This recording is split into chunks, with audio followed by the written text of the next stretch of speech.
Oi, o Sem Censura está começando agora e estamos recebendo o hematologista Paulo Ivo Cortez para falar sobre algumas doenças que atingem mais a população negra. A anemia falciforme é uma dessas doenças. No Brasil, cerca de 6% da população tem anemia falciforme. Doenças cardiovasculares e hipertensão também são males muito comuns na população negra. Hoje é dia de conhecer os mantras para a passagem do ano e para 2016 ser melhor. O engenheiro Gilson Chevey-Joen vai contar para a gente quais são as palavras e combinações de letras que irão ativar o bom astral em 2016. Os bastidores da profissão de roteirista e a arte da escrita para cinema e televisão são os temas do livro Palavra de Roteirista, do Lucas Paraíso. No livro, ele fala da construção de personagem, da disciplina para escrever e dá um panorama do mercado de trabalho. Força, perseverança, superação pessoal, amor à música foram os fatores determinantes para que Luiz Pierre realizasse o sonho de ser cantor. Nós vamos conversar com ele e saber como foi essa trajetória que começa no orfanato até chegar ao primeiro CD, Memória Afetiva, produzida pelo mestre Roberto Menescal. Para a realização desse programa, contamos com a participação de vocês, nossos debatedores fixos, pelo Twitter, por e-mail, pelo Instagram e pelo Facebook. Eu começo falando da anemia falciforme, que é uma doença genética, que é hereditária, né? E que atinge 6% da população. Na realidade, a gente tem uma estatística que é do Programa Nacional de Triagem Neonatal, que é o teste do pezinho do Brasil, em que estabelece que para cada 1.000 brasileiros e brasileiras que nascem no nosso país, um nasce com a doença. Para cada 15 brasileiros e brasileiras que nascem, um nasce com um traço falciforme, que não chega a ser a doença. Na realidade, você porta só o gene com a alteração, mas, obviamente, se você tiver um companheiro ou uma companheira com o mesmo gene, pode ter um filho com a doença. E é quase sempre genético ou é sempre? Não, é uma doença hereditária, né? Isso vem no gene que a gente recebe do pai e da mãe. Então, cada gene que vem ou do pai e da mãe, se vier com essa mutação, que é uma hemoglobina, uma mutação que veio da África, essa pessoa tem a doença falciforme. Então, ela não se desenvolve, a gente já nasce com a doença ou sem a doença. E como é que a doença acontece na vida da pessoa? Como é que ela se desenvolve? É uma no caso doença em que... de ter mesmo, né? Porque pode... Exato. Aí também a pessoa pode namorar uma pessoa que não tem o traço. Sim, e a criança pode nascer sem anemia, sem não é? anemia, exatamente. Mas quem nasce com a anemia tem que viver com ela. Tem faz que viver, ela não tem cura, quer dizer, hoje até tem cura, que tem o transplante de medula, que já é autorizado pelo Ministério da Saúde. Mas é complicado. Para a doença falciforme. Não é simples. Mas não é simples, ó, tem várias indicações, é difícil de você ter essa proposta de tratamento imediato, né? Na realidade, quem nasce com a doença é uma anemia hereditária, então é uma doença da hemoglobina, que é o pigmento que dá a cor vermelha do nosso sangue que transporta o oxigênio. Então, talvez a coisa mais importante do nosso organismo, é uma doença dessa hemoglobina. Então, a gente tem um defeito no gene que produz essa hemoglobina e faz com que essa hemoglobina diferente faça com que essa célula vermelha tenha dificuldade de oxigenar o nosso organismo. Então, ela fica endurecida, fica em forma de foice. Daí o nome anemia falciforme, forma de foice.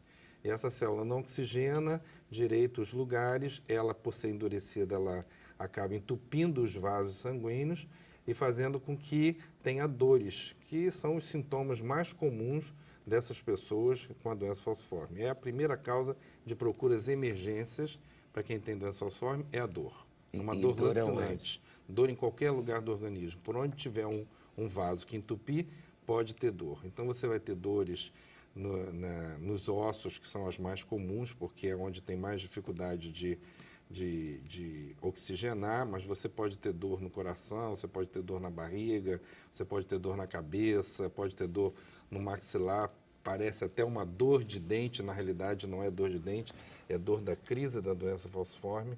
É uma dor lancinante, né, em que essas pessoas, por dificuldades de assistência, com uma assistência não adequada, não são reconhecidas com essa dor. Então, as pessoas nas emergências não acreditam nessa dor e que torna, às vezes, muito difícil o tratamento dessas pessoas, né? Então, acreditar na dor dessas pessoas é o mais importante. E isso é uma coisa que a gente ainda vê, infelizmente, nas emergências. São os profissionais de saúde, quando chega uma pessoa com dor, não acreditar naquela dor. Achar que a pessoa está indo ali à procura de um remédio ou de um atestado, quando, na realidade, a dor é lancinante, né? Por exemplo, uma dor no peito, ela mimetiza a dor do infarto. Quem já teve infarto sabe como é que é a dor do infarto, né? A dor nos ossos mimetiza um infarto no osso, que é muito difícil, também é muito doloroso. Então, a dor é a principal causa de procura dessas pessoas, é o principal sintoma, mas, exatamente por ser uma doença que tem pequenas tromboses em vários órgãos do organismo, né? Você pode ter predisposição às infecções, você pode ter lesão crônica de todos os órgãos, então essas pessoas vão ter lesões renais com mais frequência, vão ter pressão arterial alta com mais frequência, podem ter dificuldade de memorização por vasooclusão, quer dizer, oclusão dos vasos no cérebro, pode ter acidente vascular cerebral. Então, é uma doença de múltiplos órgãos que vai modificar conforme a idade e conforme o tipo da doença.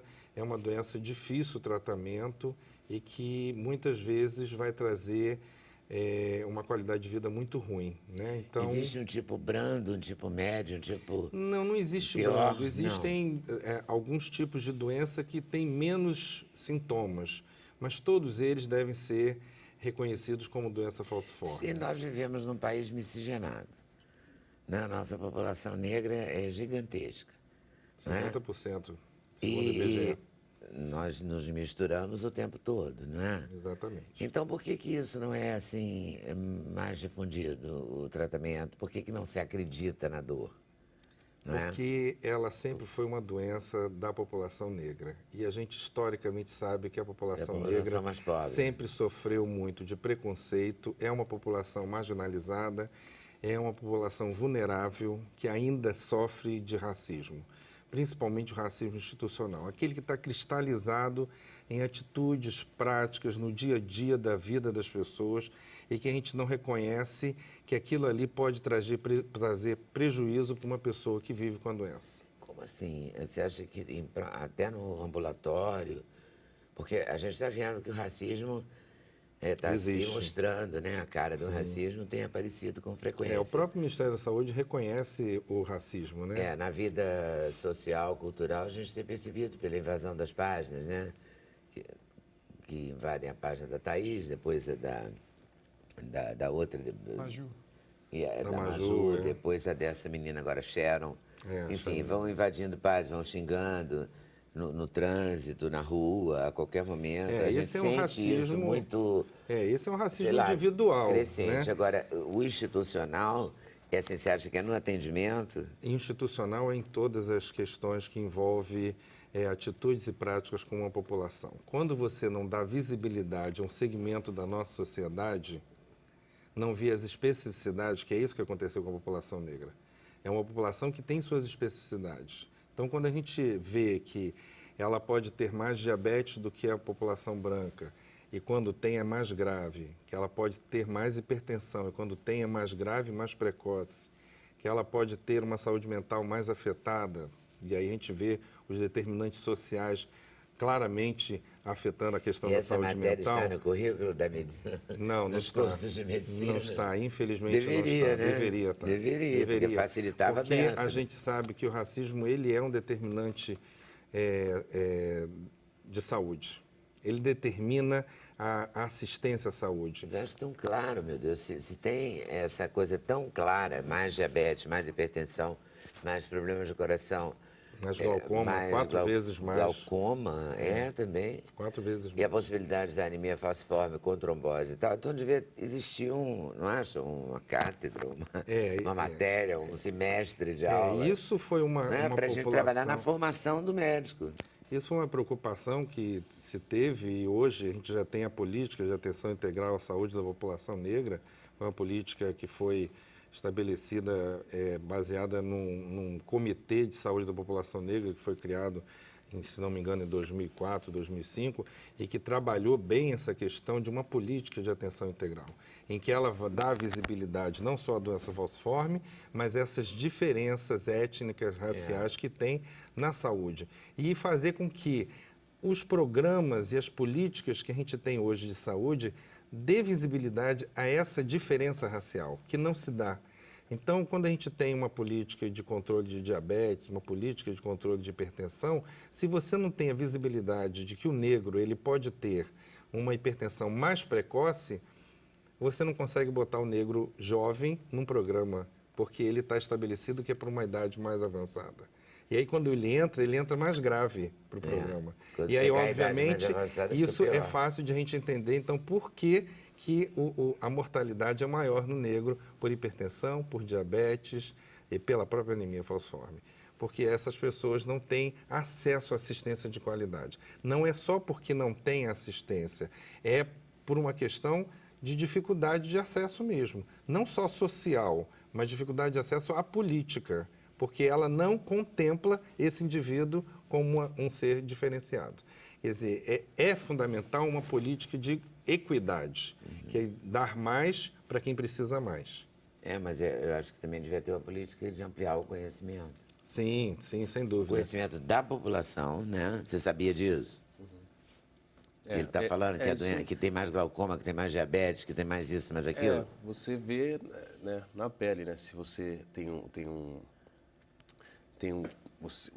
se uma certa população é maltratada, você vê na pele. Você vê um exemplo, você chega em um país na Dinamarca, que é tudo bonito, tudo belo, as pessoas andam tranquilas, sem medo, a cabeça não precisa ter a preocupação. Acho que tem a conexão de como você vive, do ambiente, com as doenças que aparecem. Então, eu acho que o negro no Brasil, por sofrer tanto isso, mesmo que seja camuflado, mas existe, sente na pele mesmo, essas doenças aparecem mesmo, né?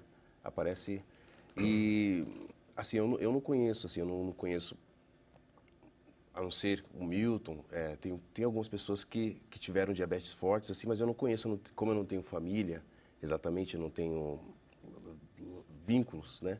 Eu não tenho um histórico para poder detalhar, né? Se uma pessoa, se o negro em si tem esse histórico, mas como você disse... Você já foi a algum posto de saúde, assim, você sentiu? Eu fui, mas eu não cheguei a me sentir, assim, porque para mim, eu já meio que matei esse lado. Se existe, eu sou forte, eu encaro, eu tenho essa coisa, eu sempre tive, meio guerreiro. Então tá, porque senão eu não consigo sair, né? Um amigo meu falava... Mas tem algumas coisas interessantes que a gente vê na questão da assistência. Por exemplo, o SUS é para todos. Mas quem usa mais o SUS é o pobre. Onde está a população negra? São os pobres. Mas quando você faz um trabalho em que vê o número de consultas de pré-natal no SUS de mulheres brancas e mulheres negras, você vê que o maior número de consultas é das mulheres brancas. As negras têm menos consultas, apesar de ser a maior usuária do SUS. Por quê? Porque não consegue chegar, não tem acesso, porque mora Você acha que o SUS discrimina? Não, o SUS não discrimina, mas elas não conseguem chegar porque tem dificuldades sociais para poder chegar lá. Também a dificuldade, a falta de informação, né? E quando chega lá, muitas vezes o tratamento ele pode ser diferenciado também. Então, tem um trabalho feito com mulheres grávidas que tomaram anestesia durante o parto normal, feito pela Fiocruz, e mostra isso claramente. Né? Então, as mulheres negras tomaram menos anestesia do que as mulheres brancas. É uma coisa de uma perversidade, né? No mesmo espaço, no mesmo SUS. Então, por que isso? Por quê? Porque a gente sabe, historicamente, que o negro ele foi escravizado na nossa cultura, né? E a gente tem algumas questões culturais e algumas percepções que falam assim, o negro é mais forte, ele aguenta mais a dor. Então, são atitudes... Isso é uma questão racista grave Como é que você fala que o negro é você mais compara forte? dor? Por quê? Porque naquela época eles aguentavam mais o açoite. Mas não era porque eles aguentavam a dor, é porque eles tinham brio.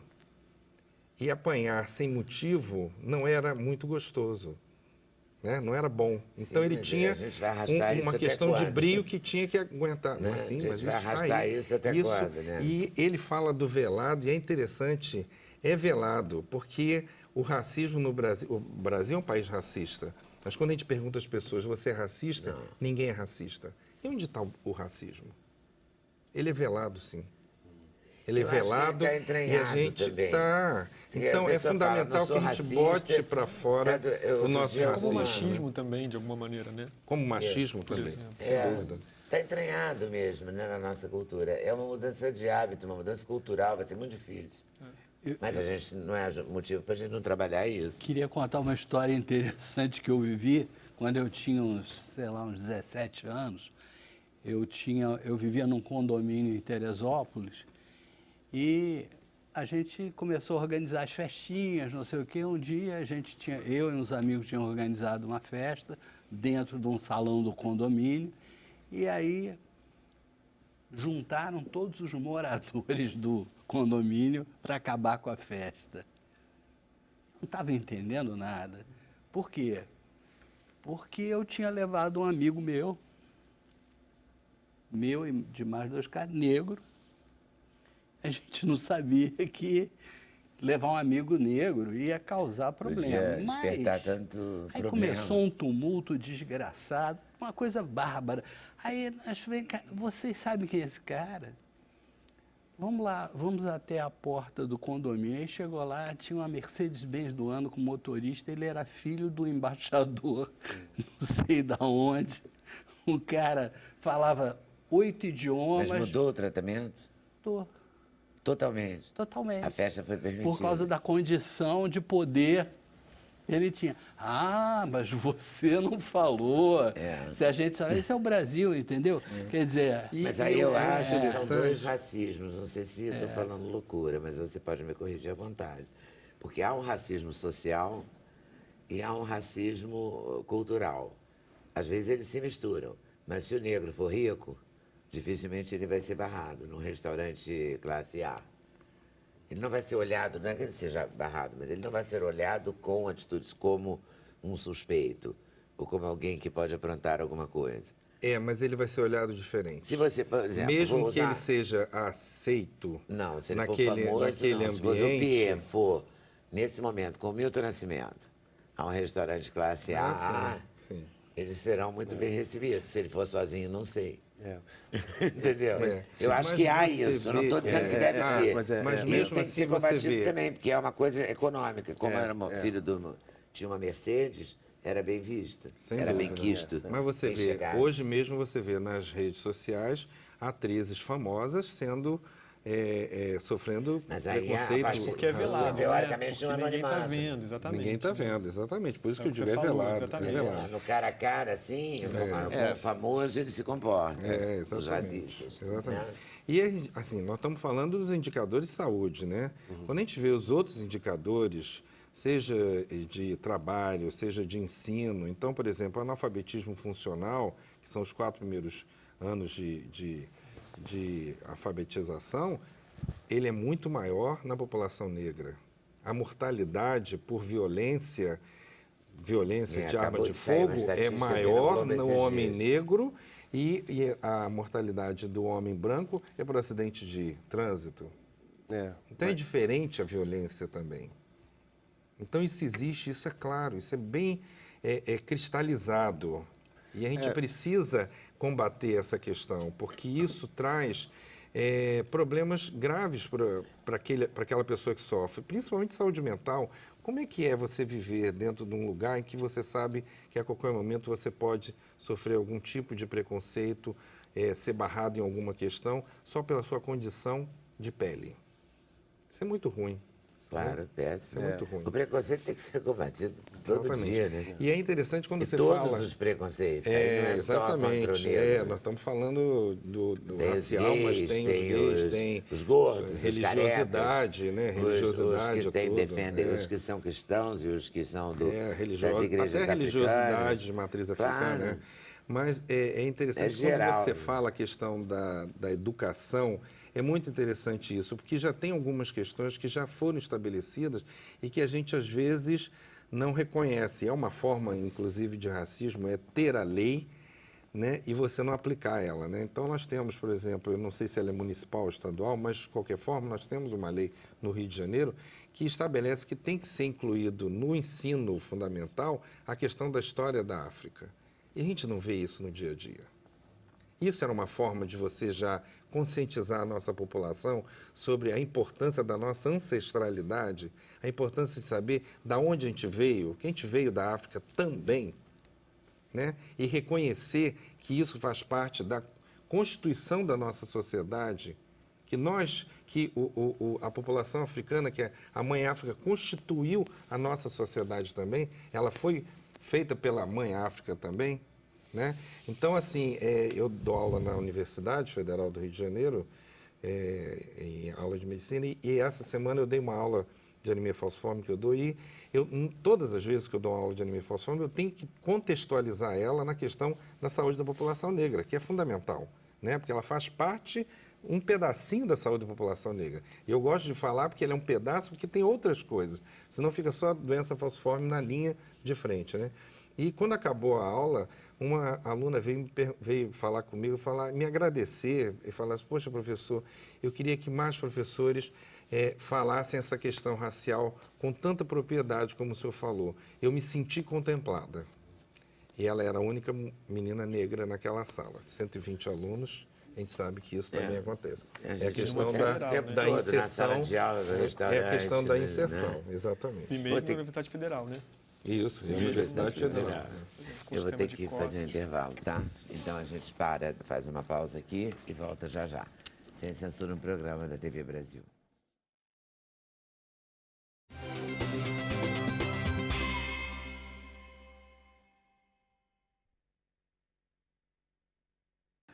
...2016 vai ser melhor, pior, diferente? Gilson Chivedio, seus mantras e suas recomendações. É hora de saber o mantra. O que a gente vai falar para ficar melhor em 2016? Vou logo perguntar o mantra. Antes da gente falar, Não, né? o mantra Não, primeiro de Vida tudo. Belíssima 2016. Vida Belíssima 2016. Eu trabalho na contramão do óbvio, entendeu?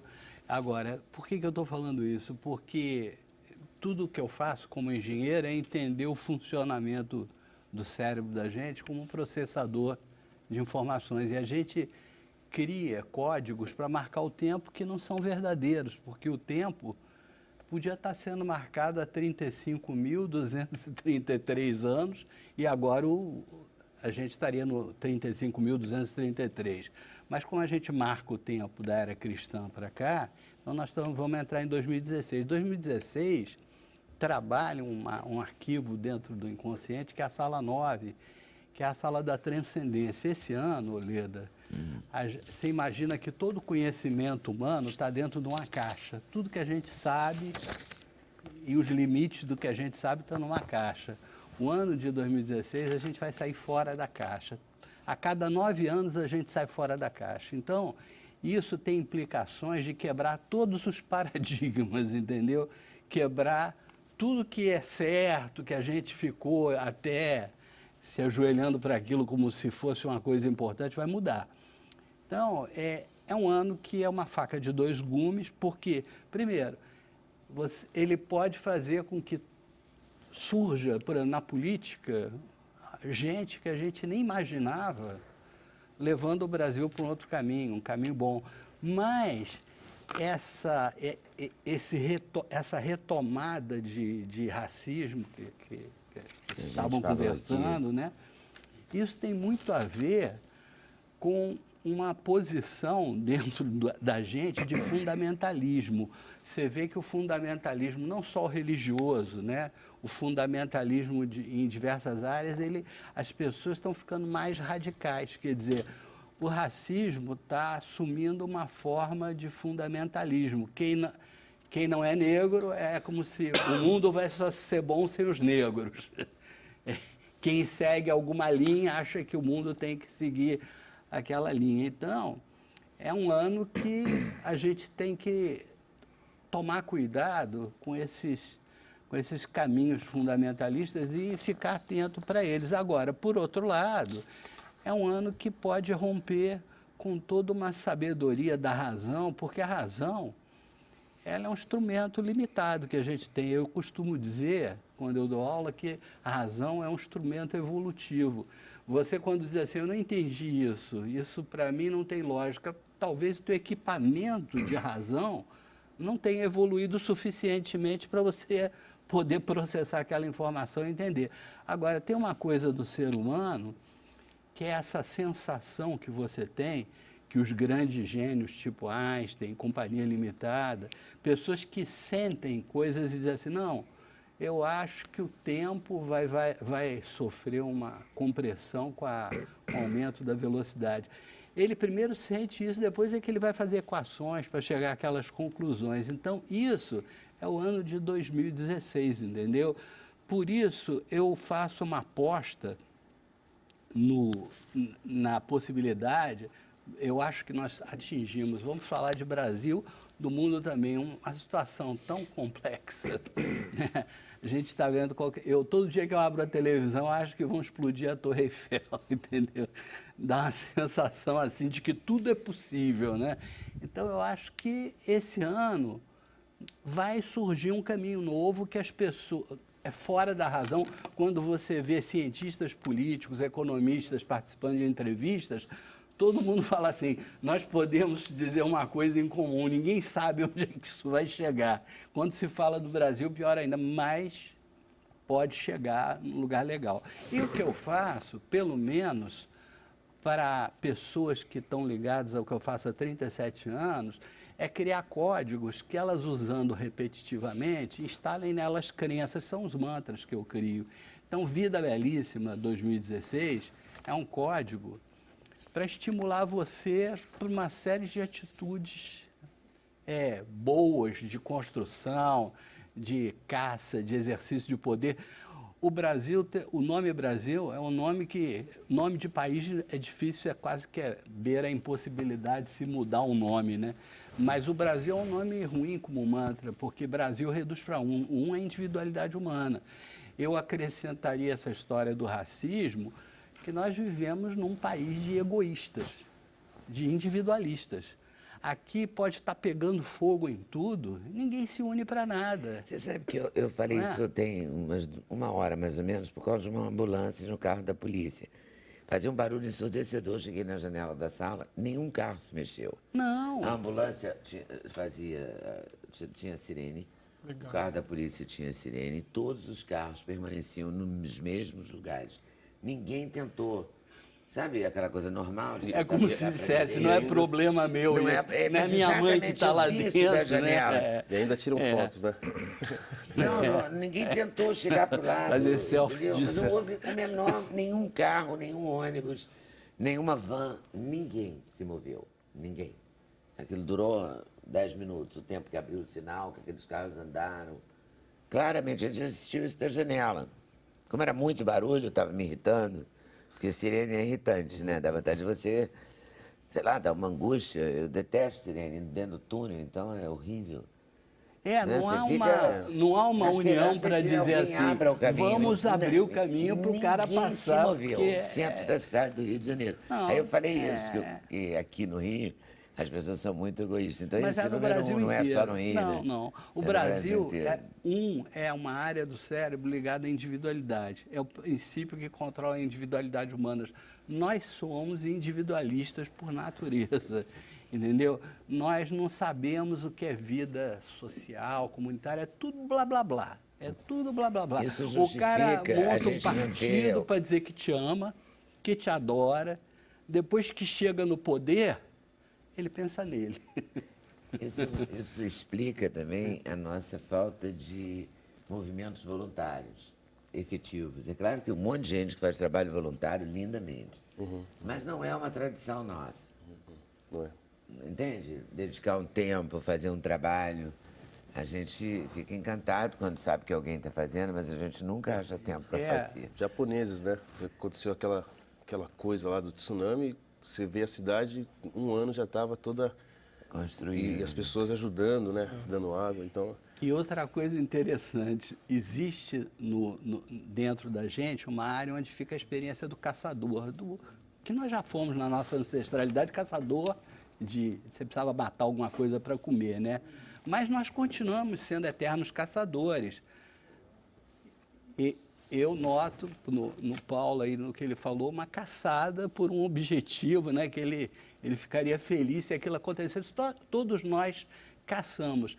Agora, as letras no alfabeto brasileiro, no português brasileiro, que ativam esse lado caçador, já falei isso muitas vezes aqui, é o H de hora, Q de queijo, Z de zero, que só 5% da população, independente de ser negro, branco, azul, amarelo, tem. 95% da população brasileira não tem, eu já fiz várias estatísticas no nome, uma delas, enquanto na Europa... Ou H, ou Q, ou Z. Um H, um Q, um Z. Enquanto na Europa, nos Estados Unidos, no Japão, 90% tem. Para mim, isso tem um efeito, no nosso caso, desastroso na vida brasileira. Por quê? Isso cria uma síndrome que eu chamei de síndrome da delegação. Aqui todo mundo gosta de delegar. Diz assim, eu vou ficar parado aqui, deixa que o cara que está na minha frente se vire para deixar a ambulância passar. Quando tem eleição, eu não vejo a eleição como escolha de um líder, eu vejo a eleição como algo que a pessoa vota para se livrar. É normal você encontrar na rua o cara falar, graças a Deus, eu já votei, não preciso votar mais, entendeu? Síndico de edifício ninguém quer ser.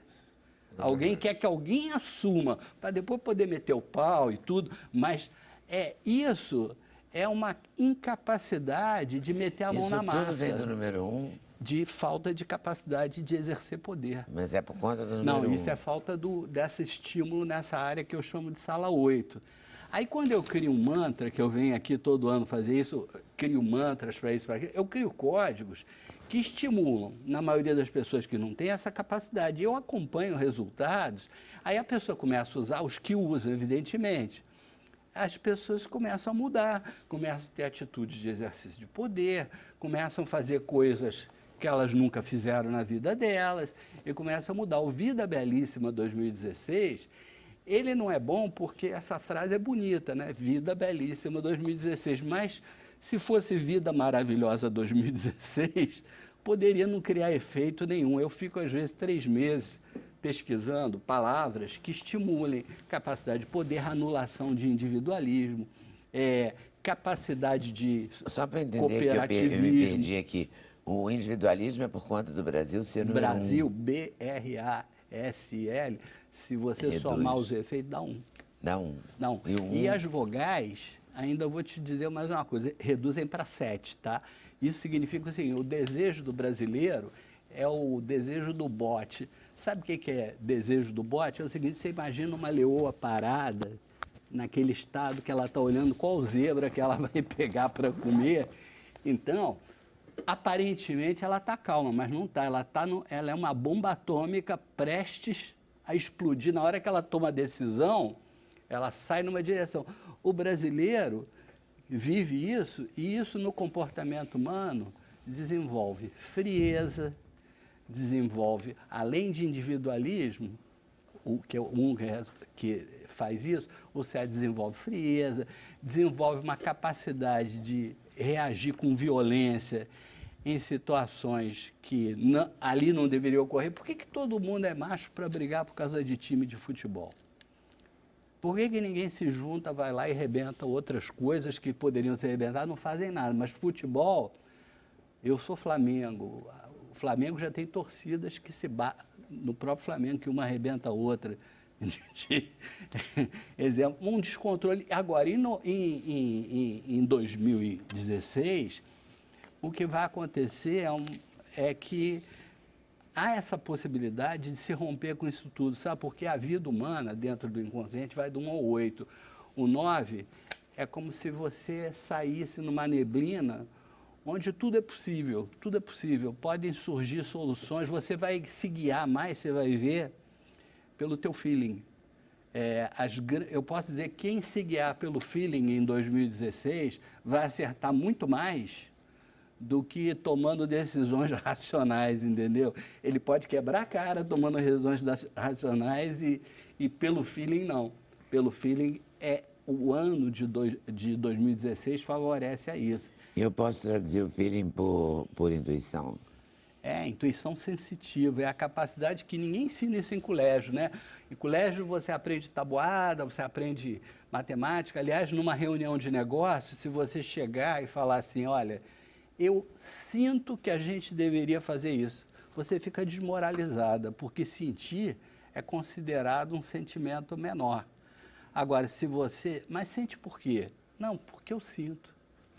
O feeling seria a experiência de vida, é o que você aprende na educação não formal. É capturar energeticamente. No dia a dia da vida. E que é muito das válido. Pessoas, né? E que você ninguém leva utiliza isso a sua a sério. energia para você decidir. Ô Gilson, aqui na minha mesa botaram uma receita do filé mignon do sacerdote. Não, aí é o seguinte, eu considero todos os estímulos que entram no cérebro como mantras. Então, antigamente eu vinha aqui, eu fiz no meu site, tem 18 mantras para tudo, eu faço mantra para isso, mantra para aquilo. Aliás, tem mantra para administração eficiente da vida. Peraí, deixa eu só ler alguns que me deram aqui.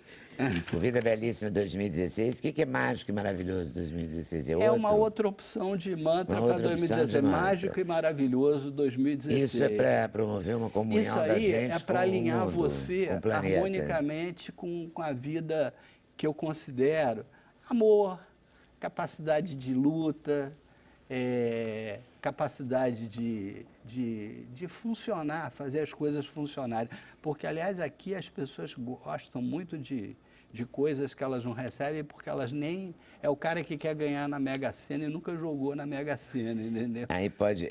O Gilson tem mantra também para criar um caminho para a vida, tem mantra para administrar... Eu fiz um mantra aqui, eficientemente a vida, para pilotar a vida material, para rejuvenescer, para ajudar uma venda importante e até para seduzir um parceiro. Mantra para ajudar a pilotar com eficiência a vida material, né? Que pouca gente administra. Pilotar com eficiência a vida material, eu acho que é um... É a palavra, é um conjunto de palavras, é pote de ouro, porque você, uma vez, você disse, por que você não faz mantras mais fáceis? Lembra? Porque você faz arte de solução, eu passo dá muito o ano trabalho fazer mantras fáceis. Pelo meio da rua, escrevo, imprimo e colo no espelho. Pote de ouro é uma expressão, que estimula. Uma nome que eu não entendo. Pote de ouro é uma coisa fácil de assimilar. Gestão mais eficiente. Vou falar o dia inteiro, pote de ouro. Agora... Para pilotar com eficiência a sua vida material, ou seja, a gente vai precisar disso. Agora, deixa eu falar de uma coisa que é um efeito colateral que não é bom, mas é real. Para mim, quando eu olho para a bipolaridade humana, eu não vejo bipolaridade como uma doença, como é o caso da anemia falciforme, que é um problema genético. Eu vejo como uma experiência adquirida no inconsciente que força você a um comportamento bipolar que pode ser maior, menor. Você fica extremado, ou você fica maníaco, ou você fica depressivo. E um dos componentes criadores de bipolaridade é exatamente a sala 9, que é a redução de 2 mais 0, mais 1, mais 6 de 2016. Então, eu lido muito com pessoas bipolares, faço trabalho de transformação com elas e eu criei um mantra para compensar o efeito de estimulação de uma superansiedade, que a bipolaridade vem por mistura de ansiedade com impulsividade. É uma impulsividade, uma ansiedade enorme que ou dá certo, se der errado você descamba para o outro extremo, você vive extremadamente. E o mantra é Zapobdul. Isso não é fácil, não, hein? Eu estou passando esse mantra porque Como é que ele escreve isso? Z de zero, A, P de Paulo, O, B de bola, D de dado, U, L de lua, Zapobdu. Isso é um código Zapobdu. que não significa nada, não é uma palavra que tem um conteúdo consciente, mas essas letras estimulam no inconsciente uma anulação desse lado descontrolado, ansioso. Que uma pessoa que já tem isso naturalmente por causa do nome dela, né? Para você ter ideia, o nome de uma pessoa cria nela, quando ela nasce, umas 60 crenças, que não tem nada a ver com religião, com qualquer coisa. São padrões que são estabelecidos no inconsciente por o uso de estímulos que você fica dando com o nome. Então, tem gente que já tem essa sala 9 bombadíssima, a sala 5, e o Zapobdu, ela... Mas o nome e o sobrenome, tudo junto? O nome e o sobrenome, o nome completo. todo, eu faço há mais de 37 anos uma terapia de transformação de crenças. Crenças desse tipo, instaladas pelo próprio nome. É possível você avaliar matematicamente. Por exemplo, eu estou fazendo um projeto de você criar uma placa que vai poder criar um padrão de emoção em computador. O computador vai poder regular, você vai botar teu nome todo no computador, ele vai avaliar pelo teu nome o teu nível de emoção e ele pode começar a reagir para você do jeito que você gosta, entendeu? Você falou quando eu cheguei de cor, né? A cor de 2016 é a cor da transcendência, que são os tons de rosa e vermelho, tá? Todos os tons de rosa e vermelho, por isso que eu falei da sua roupa, porque você já estava em sintonia, ele também. Estamos sintonizados. Sintonizados. Eu vim com essa blusa, com essa camiseta aqui. É a cor da transcendência. Se você Vocês quiser. comprem uma camiseta vermelha imediatamente, ok? Tudo de preto. Tá, Pico? O que essa cor faz na prática? Ela que te faz? sintoniza. Eu vou dizer o que vai ser o ano 2016 para cada um de nós. É como se a gente perdesse o corpo físico e ficasse em vida, uma forma energética de vida. Imagina você sendo uma forma energética de vida, e aí você me perguntou por que eu fiz essa receita É um aqui. momento zumbi. Não, é você ficar, você vai ficar leve e desconectado da parte que é a massa do teu corpo, porque a gente é formado por férmions e bósons. Os férmions são os componentes de massa do corpo da gente, e os bósons é a luz, que funciona como uma liga deles. Então, você vai ficar mais centrada na parte que é estruturada de luz de você do que na parte de massa. Mas isso aí significa que você vai ficar mais leve e você deveria aproveitar para se envolver com energias muito boas. Como é que se faz isso? A gente, normalmente, entra num lugar, não tem medidor energético do que está rolando ali, embora seja até fácil fazer, né? Mas, se você quiser medir, isso qualquer radiestesista sabe, se um lugar tem uma energia ruim, você bota um copo d'água com aquele carvão de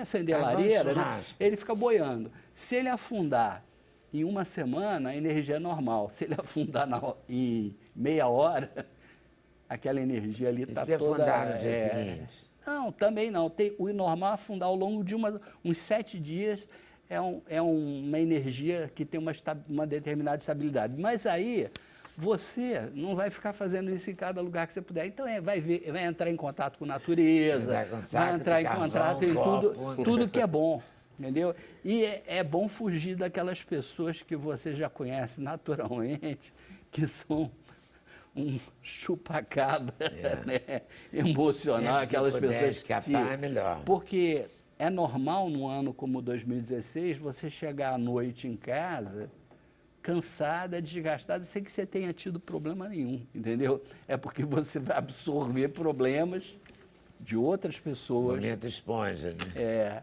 Esponja pura.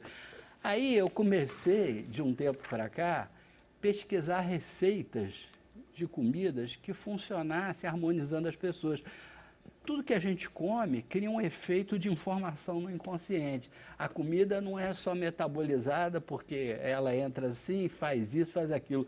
E eu achei uma receita que, por acaso, foi feita pela mãe, que é uma cozinheira muito boa, do Zeca Camargo. Foi a mãe dele que fez essa receita. Dizem que a mãe dele cozinha maravilha. E eu chamei essa É verdade receita. mesmo? Você já comeu a comida É dela? uma coisa de enlouquecer isso. Eu fiz eu dei um nome de receita do filé mignon do sacerdote. Por que sacerdote? Porque esse ano de 2016 vai ser um ano assim dos religiosos, não religião tradicional qualquer conexão fundamentalista é 2016. Então eu imaginei que vão ter sacerdotes ambulantes por aí eu chamei isso de receita do filé mignon do sacerdote. Se a receita foi feita pela mãe do Zeca Camargo, eu estou dizendo aqui em público porque é maravilhosa, já foi testada, é um negócio de enlouquecer. Você aparentemente pensa que ela fez um estrogonofe, mas não tem nada a ver. É algo bem A gente mais... vai colocar no site a receita, bem mais pode? sofisticado, pode. E está tudo no seu site, todos os Tá, mantras? tudo isso. Tá, depois eu vou perguntar para você da saúde. Eu mas agora queria precisa te intervalo. dizer um temã que eu fiz, que eu faço todo ano, mini poesias que têm o efeito de trabalhar a harmonização nas pessoas. Uma delas, eu queria te falar aqui, porque eu acho que vai ajudar muitas pessoas, também está no site, que é o seguinte: do alto da montanha vermelha, por causa dessa cor, até onde meus sonhos alcançam, a beleza da dona do tempo me ilumina e me diz que estou pronto. Isso aí é um temã, é uma poesia que faz uma porção de efeitos de harmonização. Você fala sempre que você... Sempre que puder, fale. Sempre que né? puder. Vale pensar? Será se a gente Vale decorar? Porque às pensar vezes se você não você pode. não for uma pessoa dispersa. Se você Mas, tiver às a vezes, capacidade de pensar focada, pode. Porque Agora, às vezes é melhor decorar e poder falar Eu sempre que prefiro puder falar. consigo mesmo, porque às vezes a gente não pode falar publicamente. Se está num lugar que não pode falar, você pode pensar. olha Agora só. eu tenho que ir para o intervalo, Gilson, não tem jeito, fica quieto aí. Adoro você. Vida Belíssima 2016. Vida Belíssima 2016 para nós todos. Mais que maravilhoso 2016. Mas eu tenho que ir para o intervalo. E voltamos já já. Sem censura no programa da TV Brasil.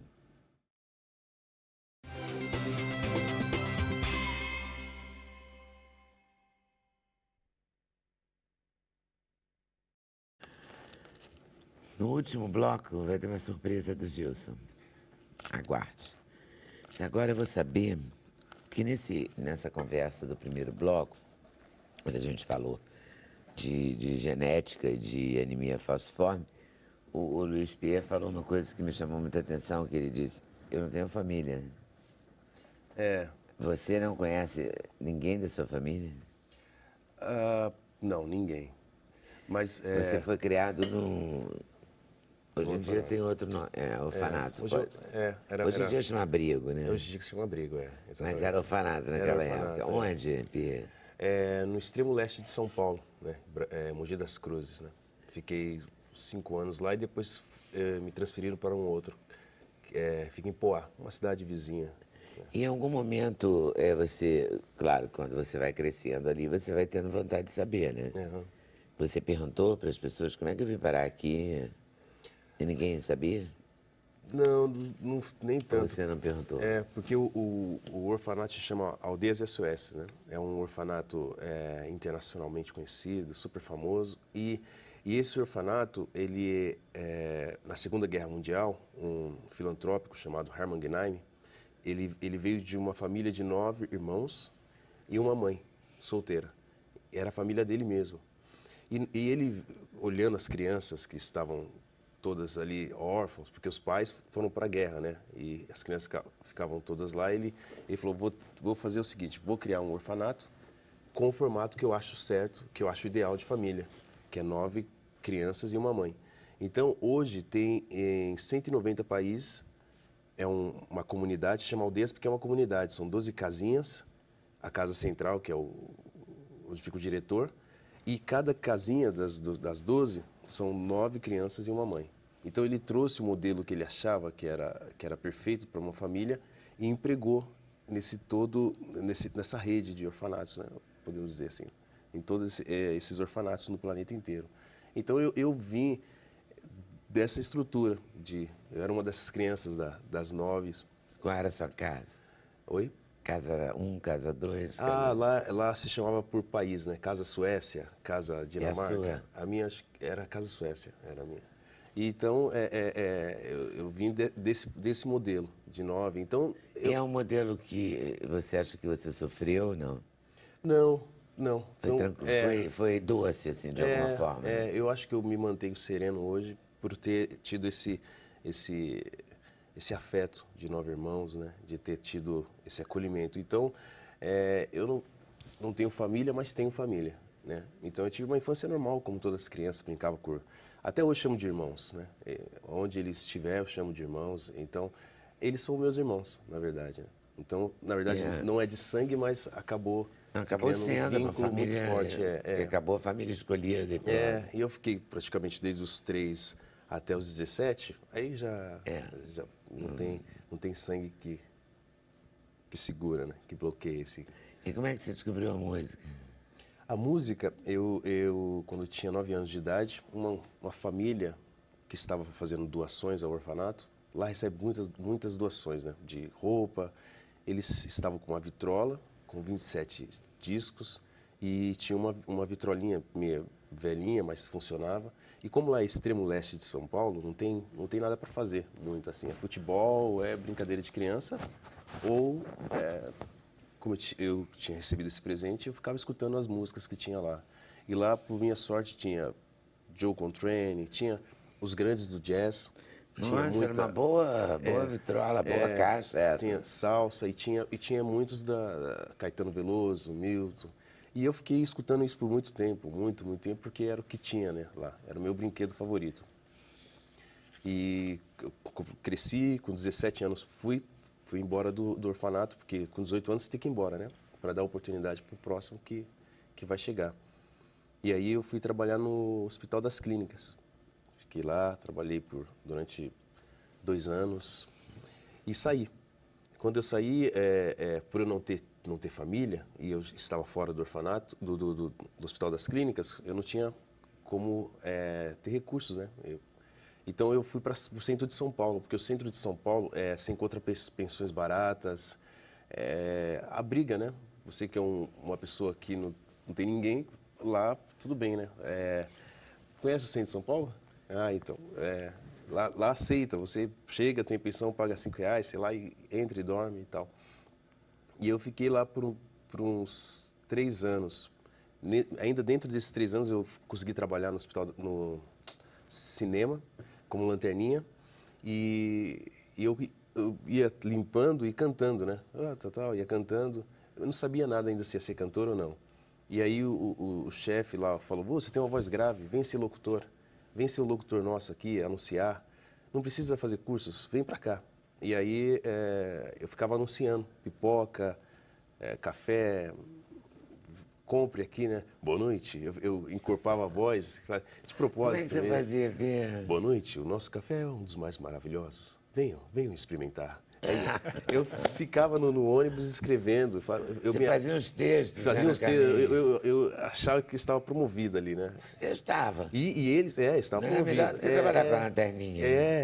E eles até pagaram um curso para mim e tal. Mas eu gostava muito de música, né? Aí eu fiquei 1 ano trabalhando no cinema e saí. Aí eu fui morar de novo no centro de São Paulo e na pensão. Só que com esse dinheiro que eu arrecadei durante esse 1 ano, eu consegui fazer uns cálculos que eu consegui sobreviver um tempo lá. Eu tinha R$20 por dia. Era R$12 a pensão, mais a alimentação, e ainda sobravam uns R$3 ainda que eu podia ir para a Lan House. De 20? Sobravam uns R$3. Mas fazia milagre. Porque é muito barato lá o centro. Né? Por isso que quando eu fui para o centro e vi que era mais em conta, aí eu falei, ok, aqui dá para mim poder ir até me encontrar, né? E ir me ajeitando, né? E esses R$3 eu pagava a Lan House, né? E E o que eu ia fazer na Lan House? Eu ficava escutando músicas. No início eu ia para ver filmes, ver coisas na internet. E aí um dia eu parei e ouvi uma música do Caetano Veloso, assim. Aí eu falei, opa, eu conheço esse cara aí, o Caetano, tal de Caetano, já com 21 anos já. Tô com 26, faz muito tempo. E aí eu falei, eu conheço o Caetano, já ouvi ele. Aí eu escutando o Caetano já me dava o link para o Dorival Caymmi. E um me dava o outro. Então eu ficava com esse planejamento de ouvir um artista por dia e de estudar a história do artista. Então era cada dia um artista diferente. Então o próprio artista me ligava a outro, né? Pô, foi o Dorival que criou o que a Baiana tem. Ah, que legal. Então eu fiquei um tempo, uns 8, 9 meses fazendo isso.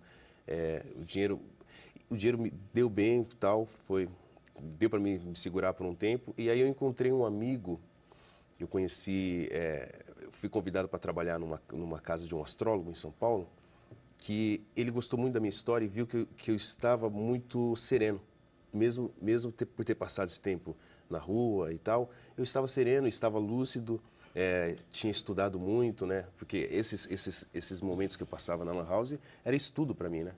E ele falou, pô, que legal, eu tenho muitos discos aqui em casa, eu tenho uma coleção de discos que você quiser do mundo inteiro e tenho todos os livros do mundo.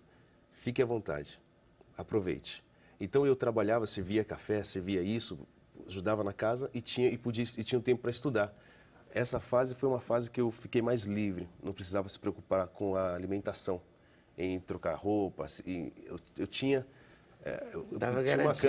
uma cama para dormir. E tinha comida. Tinha um quintal, como se diz, né? E tinha comida Tinha também. comida, eu estava mais tranquilo. Então, esse período, eu enriqueci muito em relação ao que eu ia fazer da vida, porque eu podia trabalhar, estudar, ouvir música. E dali, eu conheci um ator chamado Diego Tresca, que é afilhado do Milton, que me apresentou uma escola de jazz em São Paulo. E aí, o professor gostou muito da minha voz e falou, não, eu vou te dar uma bolsa aqui, você não precisa nem pagar. Né? Era muito cara a escola, mas ele falou, não, você não precisa pagar. E tal. E eu trabalhava na escola eu trabalhava nos dois lugares, na escola e na casa do astrólogo. Então, eu tinha que me matar para fazer acontecer. Fiquei 2 anos lá e depois fui para João Pessoa, a convite de um maestro, estudar com ele. Né? E estudei com ele, gravamos uma música. E aí eu fui para casa do Milton, conheci o Milton, ia para casa do Milton, voltava. O Nascimento. Milton Nascimento. E aí eu apresentei uma música que eu gravei para ele. Milton, eu gravei essa música. Mas aí depois de 8 meses indo e vindo, muitas vezes ele falou, pô, você canta? Ele nem sabia que eu cantava. Depois ele falou, você Você fazia o que na casa do meu? Trabalhava? Ficava ouvindo as músicas, né? Eu ia com o Diego, porque o Diego ia sempre lá. Vamos lá na casa do meu padrinho? Vamos. Aí nós íamos, é muito grande a casa, era grande. E aí, né? Tem a escada perigosa pra caramba. Não, e aí ele passava muitos artistas e eu comecei a falar, poxa, é muito bom isso que eles fazem e são felizes e tal. E tem quase um palco, tem um palco, né, no quintal. Com aquelas, como é que chama aquilo? Arquibancadas. Arquibancada, é verdade. Tem um palco para um show ali. E já aconteceu algumas Isso coisas já aconteceu, ali. também já vi um show lá. E aí depois de muito tempo eu gravei uma música em João Pessoa, disse que eu ouvi e tal, ele escutou, você canta? Eu falei, pô, canto, só falta uma música minha, né? Mas ele falou brincando. Quando ele falou brincando, eu falei, peraí, eu vou aproveitar. E qual? Né? Ele falou, ou pode ser qualquer uma, você escolhe. Outubro. Aí na verdade eu ia gravar Outubro. Mas lindo. eu fiz uma outra pesquisa, e aí eu gravei Pai Grande. Porque Pai Grande é uma música que acho que ninguém gravou. E o Naná Vasconcelos disse que é o navio negreiro do Milton, né? Aí eu falei, se é o navio negreiro do Milton, eu preciso ir no máximo do Milton ali. Então, ele sorriu quando falou, pô, Pai Grande, que ele compôs no mesmo dia da travessia. E mais uma outra, super, não sei se é Cais. Meu Deus. Para mim, interpretar ela foi um desafio, porque você precisa entrar ali no momento do Milton, né? Que é totalmente para dentro, você, né? Então foi bem interessante esse meu encontro. E ele cantou com você? Cantou comigo. Ele falou assim, ó, abre um canal. Aí ele começou a fazer uns solos, ninguém entendeu nada. O segundo, o terceiro, aí os 3 primeiros não se encaixavam, ficavam, o que está acontecendo? Agora o último, quando o último encaixou com tudo e ficou uma dança assim. Então eu canto enquanto as vozes dele ficam gritando assim em volta. O Milton, ele tem uma percepção musical que é fora do comum, assim. Ficou bonito o seu trabalho então, né? Eu tô feliz. Tô E muito é uma feliz. história realmente maravilhosa, né? Não sei se foi maravilhosa de viver, mas é maravilhosa de fazer um roteiro, não é? Mas Fala sério, Nossa Lucas. Senhora. Tá pronto, né? Tá pronto. Mas foi maravilhoso de viver. Eu vivi todos os momentos. Quando eu vou cantar e fechar os olhos, eu lembro de alguns momentos ali. Tudo é a vida, né? E eu sou um menino do Brasil, né? Como você como você disse, da oportunidade, né? Eu sou um menino do Brasil. E tá nessa, você vê muito, se derem oportunidade aos jovens, vai ter muitos talentos aí aparecendo de todos os cantos. Tá brilhando demais, né? Deixa eu ver se eu mostro assim. Tenta de novo. Isso aí, já melhorou. Tinha um reflexo, sabe? Quando dá reflexo, que a luz bate no... Luiz Pierre. Esse nome vem de onde, Pierre? O Pierre Pierre? Não é Pierre, não? Pierre. Eu falei Pierre. Mas Me tá falaram que era para falar Pierre, eu falei Pierre. Tá vendo? E é Pierre, tá Pierre. bom. Nesse orfanato nós tínhamos um coral e tem uma música chamada Pierre Jesus, que é uma música erudita. E depois de muito tempo, quando eu fui para João Pessoa trabalhar com esse maestro, ele estava trabalhando com coral também de crianças e ele estava trabalhando essa música, Pierre, Jesus Pierre, né? Pierre Jesus. E aí eu estava à procura de um nome artístico, porque eu já sabia o que eu queria ser. Eu queria ser cantor. Eu já tinha gravado essa música que eu apresentei para o Milton. Eu falei, eu quero ser cantor. Que música foi essa? Foi uma música chamada Qualquer Hora, que a Zizi Posse chegou a gravar também, que é do próprio maestro, né? É uma música maravilhosa, que é de um poema do Mário Quintana. Exatamente. Todos esses que aí estão atravancando o meu caminho, eles passarão e eu passarinho. E aí começa a música. É muito bonita. E essa música que eu gravei e eu apresentei para o Milton. Então, eu me perdi agora aqui. E aí começou tudo. Do Pierre, exatamente. Aí ele estava trabalhando com coral de criança com essa música. E eu lembrei, eu estava à procura desse nome, né? Porque eu já sabia que eu queria ser cantor.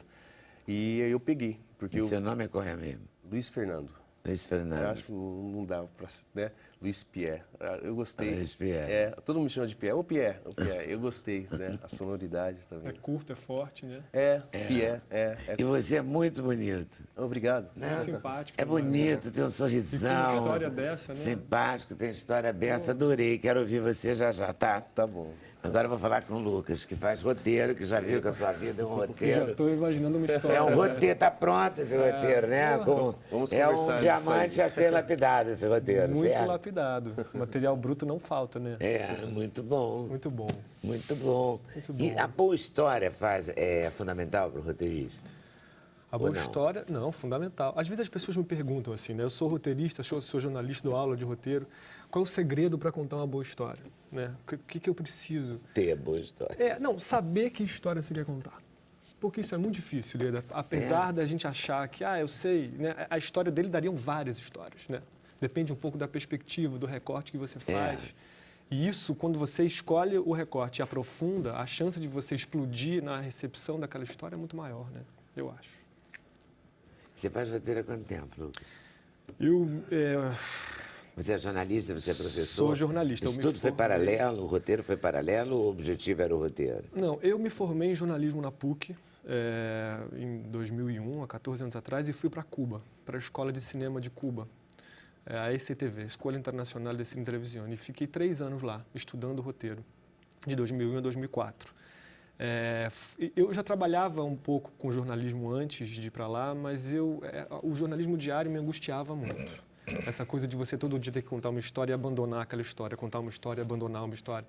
Eu queria ter a chance de aprofundar. Então, ir para Cuba e fazer esse curso de roteiro lá foi a chance que eu tive exatamente de poder aprofundar.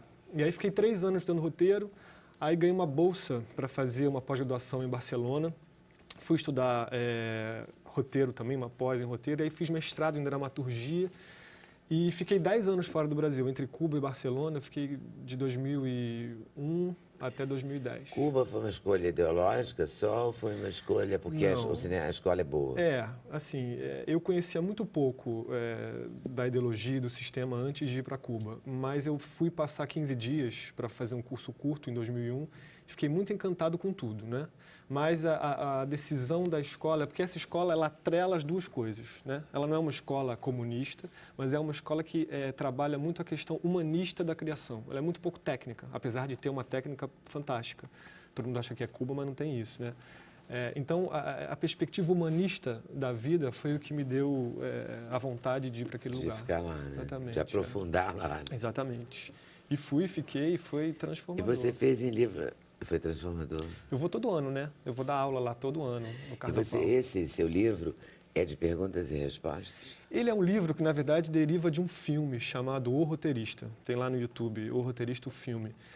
Que foi um projeto de uma produtora de São Paulo, a Taila Tsirunik, que queria fazer filmes sobre profissões do cinema. Aí fez um sobre fotografia, que o Gabriel Barros dirigiu, e me chamou para fazer um filme sobre roteiro. Eu nunca quis ser diretor, eu sempre gostei de escrever.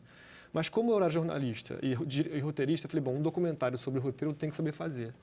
E aí entrevistei 32 roteiristas para falar um pouco sobre processo criativo, porque a minha dificuldade era assim, eu tinha lido muitos manuais, tinha ouvido diferentes perspectivas, mas faltavam os roteiristas falarem. O que eu sentia falta era de ouvir os caras, e aí, na prática, como é que é?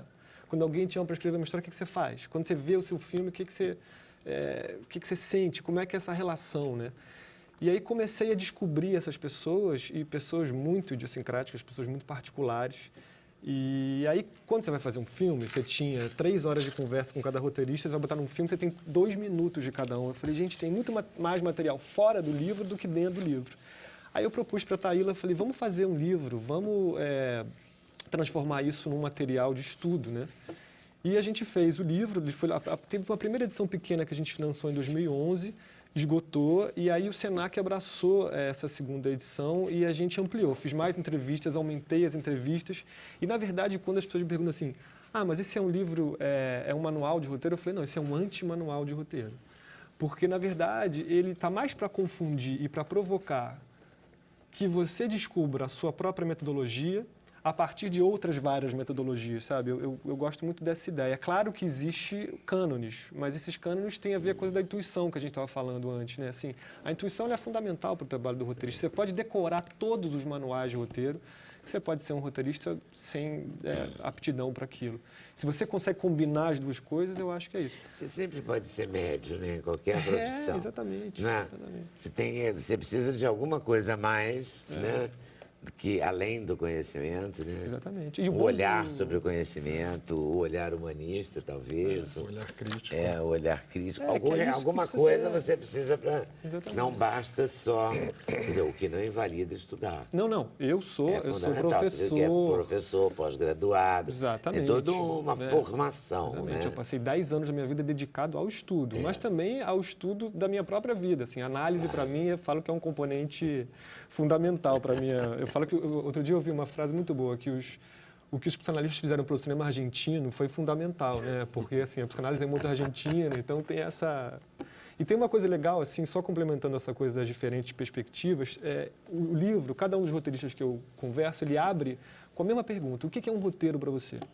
E cada um deles responde uma coisa não completamente diferente, mas assim, com uma perspectiva muito pessoal sobre o que é. Então isso mostra a complexidade dessa profissão, né? As pessoas acham que é fácil escrever um roteiro. Nossa. Todo mundo acha que é fácil. Eu tô... Hoje E é muito comum também falarem para você, então, assim que você diz numa festa, você faz, eu sou roteirista. Minha vida dá um filme, né? Nossa, assim, eu tenho que dar uma fugida, né? Assim, você é roteirista, deixa eu te contar uma história. Aí eu Não, ouço e a as história é histórias. enorme de longa. Mas e aí a eu vou festa tem um bebendo barulho. enquanto isso. Né? Tem um DJ que bota uma música altíssima e alguém resolve te contar a vida, né? Porque a história daria um filme. Eu sei, daria uma boa entrevista, já ouvi muito isso. Exatamente. E você não ouve nada, né? Porque você está bebendo, tem uma música, né? E às vezes a pessoa fala baixo. Às vezes você está a história- paquerando. Você está ocupado na festa, né? E a história é longa. Mas às vezes a história vem de outra coisa, não do que a pessoa está contando, mas de um gesto que ela está fazendo. Mas de um às negócio vezes que ela tá aquilo não sei ali o quê. serve para... É um personagem que está ali também, você tem que estar muito atento, né? Muito. A atenção também deve fazer parte da vida do roteirista. O olhar, né? O olhar, presta Você conseguir atenção. ter- E a humildade, eu acho muito Eu importante. acho também. Ouvir também, né? Funciona muito. Você As ouve pessoas- cada barbaridade. E as pessoas cada vez mais têm uma dificuldade muito grande de ouvir, né? Ô, Lucas, Muito grande. queria te fazer uma pergunta. Você quer contar uma história? Não, Eu você queria contar uma história saber dos Gunner. como é que você decide terminar o roteiro. Porque às vezes eu assisto certos filmes, certas coisas que eu fico impressionado com como o cara bola um fim que é imprevisível, né?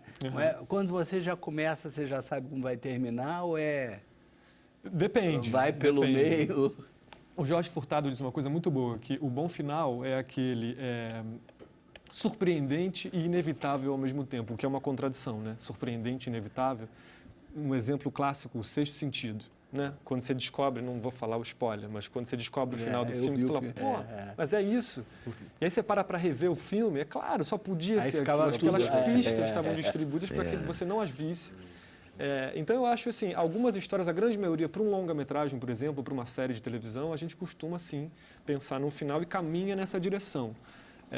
Mas para uma obra aberta, para uma novela, por exemplo, aquilo... O caminho pode... Nossa. O caminho pode ser caminhar, né? Exatamente. A né? própria população pode modificar isso. Exatamente, você faz um comecinho... Mas deve depois- ser um barato, vou pensar nisso. Eu gosto. Como um lado B. Porque na Escrever música, roteiros, antigamente, por que não? Não é? na música, você via os maestros fazerem um fim que ia diminuindo um fade out, né? E hoje tem caras que, de repente, viram, pum, Pum. estanca no meio. Então, eu queria vou saber fazer se isso roteiro... contigo, Gil, se for pro intervalo, tá? Tá bom, claro. Vai ter que ser assim, a lá maestro que faz pum. E termina. Não, eu queria... Intervalo, a gente volta já já. Sem censura, um programa da TV Brasil.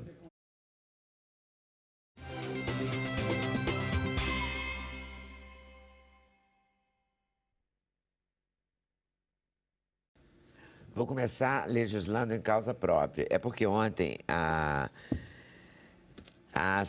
Associação Estadual de Livrarias do Rio de Janeiro, quer dizer, os livreiros, né? Os que vendem livros, os que têm as suas livrarias, no momento que as livrarias estão fechando, né? No Brasil, as do Estado do Rio estão animadas, estão empenhadas em prosseguir na campanha pelo livro, a favor do livro. E elas me deram ontem uma placa de homenagem, eles homenagearam a dona Vana, que é dona da livraria da 20, está com 79 anos, 89 anos, e ela, 89, vai fazer 90, e ela vai 3 vezes por semana na livraria da 20 e tal, que vai fechar, talvez alguém, uma livraria paulista compre, enfim, ainda não está definido, mas está definido que ela vai parar. Ela foi homenageada e eu também recebemos uma placa de amiga do livro. Então, eu queria agradecer à Associação de Livreiros do Rio de Janeiro e dizer que a gente está aqui no Sem Censura, sempre dando força para o livro e pensando no livro como um instrumento de cidadania, como um instrumento de educação, como um instrumento de conhecimento, de diversão, lazer, né? E outros sítios que você queira descobrir. Gilson Schweijoian, você falou da saúde. Reforça o mantra da saúde para mim. O mantra do ano é Vida Belíssima 2016. Saúde. Saúde para tudo, para Não, harmonizar. o mantra de saúde tem no site? Tem no site, No mas site aí tem eu não tudo. falei nele, não. E a É passagem do Gilson? ano, É. os beijos. O site é www.gilsonschweidoen.com.br. mais atenção à saúde da população negra, mais atenção à saúde da população, né? Mas Também a gente não precisa, vamos. a gente não precisa vamos. da saúde da população, mas a gente tem que ver as especificidades da população negra, senão a gente vai Sim, continuar mas a gente tem que pensar na saúde como um todo. não Né? olhando para essas especificidades e essas pessoas morrendo mais precocemente, sem qualidade de vida e sem longevidade. O livro do Lucas, que já foi lançado, está nas melhores casas do ramo. Acabou de lançar. E fala com os grandes roteiristas do Brasil. E ele mesmo, professor de roteiro. Então, se você quer aprender, por que não, né? E por que não ouvir Pierre? Pierre vai cantar Outubro? Vou jogar o meu braço no mundo, fazer meu outubro de homem, matar com amor esta dor? Tudo isso. Tudo isso. Então, com vocês, Pierre, cantando Outubro de Milton Nascimento, com o auxílio luxuoso do músico Rubinho Jacob.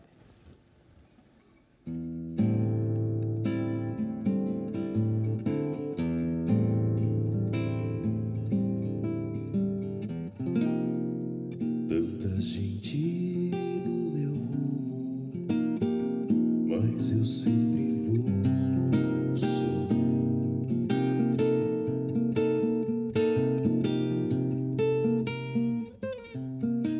Nessa terra desse jeito, já não sei viver.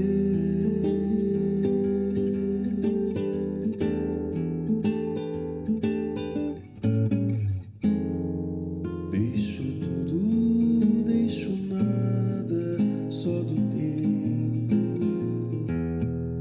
Eu não posso me livrar.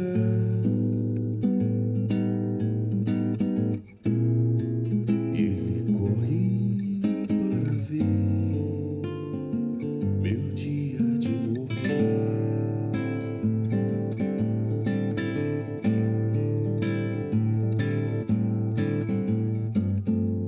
Mas se eu tiro do lamento um novo canto, outra vida vai nascer.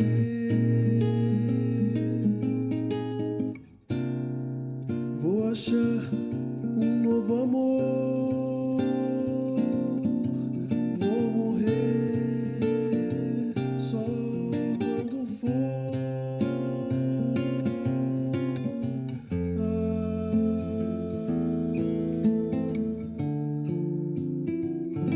Jogar o meu braço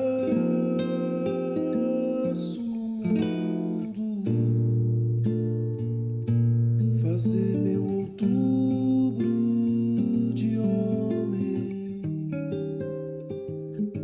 matar com amor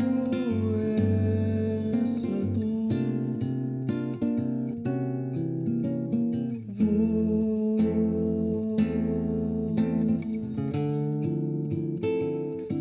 fazer desse chão minha vida. Meu peito é que era deserto, o mundo já era assim.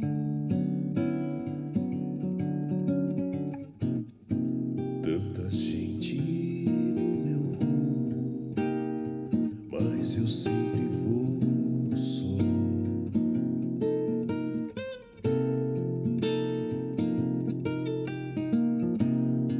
Foi um dia e é sem jeito, e eu vou contar.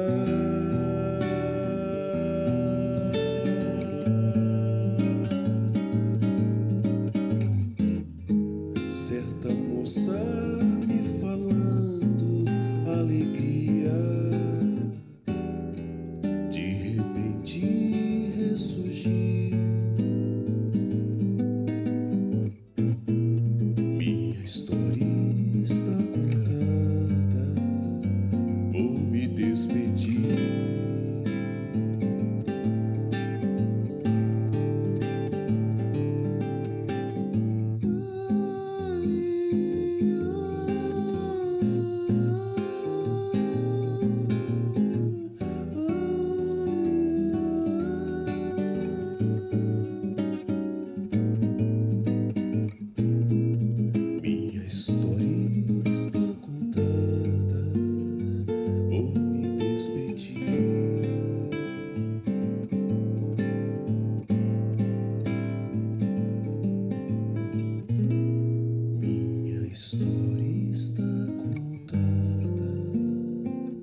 Obrigado.